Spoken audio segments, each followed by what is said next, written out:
quando o Éden foi fechado. O mundo não voltou ao silêncio. Pelo contrário, as trevas encontraram espaço, e no coração de um homem.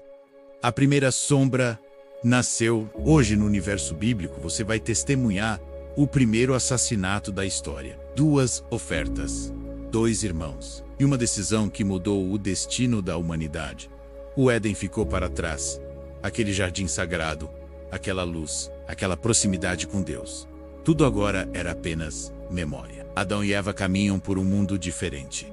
A terra é dura. As plantas resistem. A dor e o suor fazem parte da nova realidade. E nesse novo mundo, a Bíblia diz, Eva concebeu e deu à luz Caim, e tornou a dar à luz a Abel.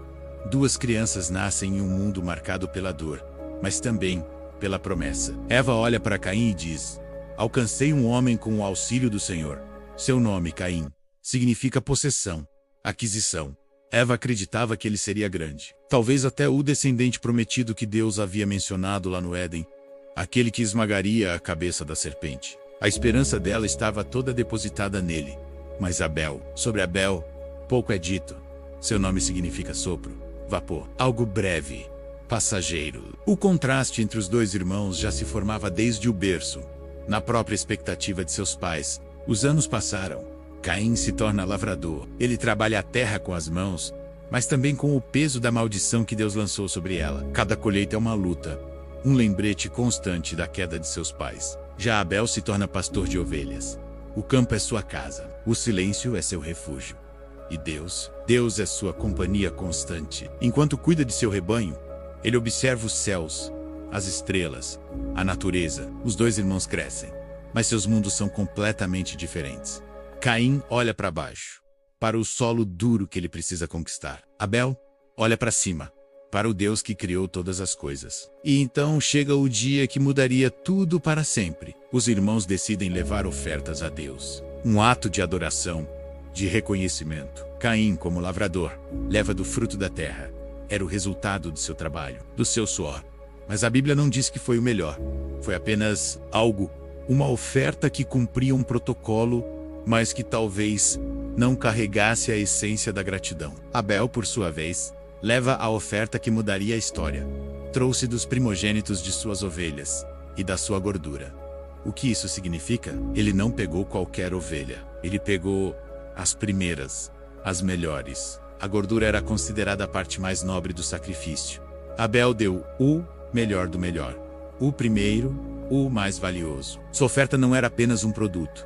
Era um reflexo do seu coração grato.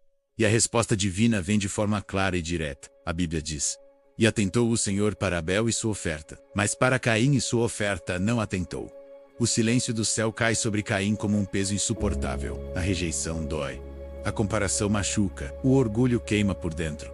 O rosto de Caim escurece. O rancor nasce ali, naquele instante. Deus viu o coração dele. Ele não o abandona na sua raiva. Pelo contrário, ele se aproxima e pergunta, como um pai preocupado, por que estás com raiva? Por que descaiu o teu semblante? E então Deus revela algo profundo, uma chave espiritual para toda a humanidade, que ecoa até os dias de hoje. Se fizeres o bem, não serás aceito, e se não fizeres o bem, o pecado jaz à porta, e sobre ti será o seu desejo, mas a ti cabe dominá-lo. Pense nessa imagem, o pecado está à porta, perto, esperando, espreitando como uma fera pronta para atacar. Mas ele não é inevitável. Deus diz, a ti cabe dominá-lo. A escolha é sua, Caim. A responsabilidade é sua. Caim escuta as palavras de Deus, mas ele não aceita. A semente do mal já estava plantada em seu coração, e ele escolheu regá-la. A inveja cresce como uma sombra dentro de Caim. O ressentimento ferve. A comparação se torna um veneno que contamina cada pensamento. Ele observa Abel. O vê sorrindo, o vê adorando, o vê vivendo em harmonia com Deus. A mesma harmonia que Caim perdeu. E algo se rompe dentro dele. A simples existência de Abel se torna um lembrete constante da sua própria rejeição. A Bíblia não mostra diálogos entre eles nesse momento, mas podemos imaginar o silêncio pesado. A distância crescendo a cada dia. O olhar duro de Caim seguindo cada passo de seu irmão. A tensão era palpável, até que ele quebra o silêncio com um convite mortal. Caim disse a seu irmão Abel, vamos ao campo. Um convite que soava inocente, mas que escondia a mais terrível das intenções. No campo, longe dos olhos de Adão e Eva, não há testemunhas, não há defesa, não há chance para Abel.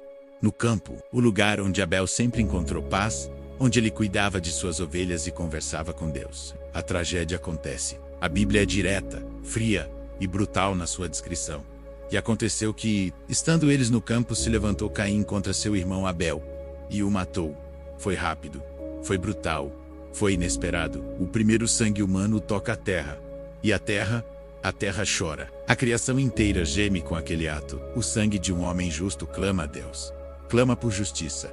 E Deus vem. A presença divina, que antes era conforto, agora se torna acusação. Deus pergunta a Caim, não porque não soubesse, mas para dar a ele uma última chance de confessar. Onde está Abel, teu irmão? A resposta de Caim é cheia de desafio e desprezo. Ele tenta esconder o inconfessável com uma mentira e uma pergunta sarcástica. Não sei. Sou eu o guardador do meu irmão? Mas a mentira não se sustenta diante do Criador. Deus responde com uma verdade terrível. Que fizeste? A voz do sangue do teu irmão clama a mim desde a terra. E a sentença vem como uma tempestade, desfazendo tudo o que Caim conhecia. E agora, maldito serás tu, desde a terra, que abriu a sua boca para receber da tua mão o sangue do teu irmão. Quando lavrares a terra, não te dará mais a sua força. Fugitivo e errante serás na terra. A mesma terra que ele trabalhava agora o rejeita. O seu ofício se torna inútil. Tudo o que Caim tentou construir, tudo o que sonhou, tudo foi perdido em um instante de raiva e inveja. Ele se desespera e finalmente entende a dimensão do seu ato. É maior a minha punição do que eu posso suportar. E aqui, vemos algo incrível. Mesmo diante do pecado mais horrendo, Deus mostra um tipo de misericórdia. Caim teme ser morto por qualquer um que o encontre. E Deus responde: porei um sinal em ti, para que ninguém que te encontrar te mate. Caim parte, exilado, errante, vivendo para sempre com o peso da própria escolha. A história de Caim e Abel não é apenas sobre inveja, é sobre o coração humano, sobre a incapacidade de alguns de lidar com a luz do outro. É sobre como o pecado começa pequeno, uma semente de descontentamento, mas cresce, toma forma e destrói não apenas a vítima, mas o próprio pecador. Abel morre jovem. Sua vida parece breve, como seu nome sugeria, um sopro. Mas a Bíblia diz, milhares de anos depois, no livro de Hebreus, pela fé, Abel ofereceu a Deus um sacrifício superior ao de Caim. Pela fé, ele foi reconhecido como justo, e pela fé, embora esteja morto, ainda fala. Sua fé e sua justiça ecoam pela eternidade. E ele caminha pelas sombras da própria decisão, construindo uma cidade, uma civilização marcada pela violência e pela distância de Deus. O Éden já estava distante. Mas agora, o coração humano também estava quebrado e perdido. O primeiro assassinato foi apenas o começo. A humanidade cresceria e se multiplicaria, e caminharia cada vez mais longe de Deus. O mal que começou com uma oferta rejeitada se espalharia como uma praga sobre a terra. No próximo episódio do Universo Bíblico, você testemunhará a história mais grandiosa e devastadora da antiguidade, o dilúvio. Uma história sobre um mundo tão corrompido que Deus decidiu recomeçar tudo. Não perca. Se inscreva no canal e ative as notificações para continuar essa jornada conosco. Obrigado por assistir.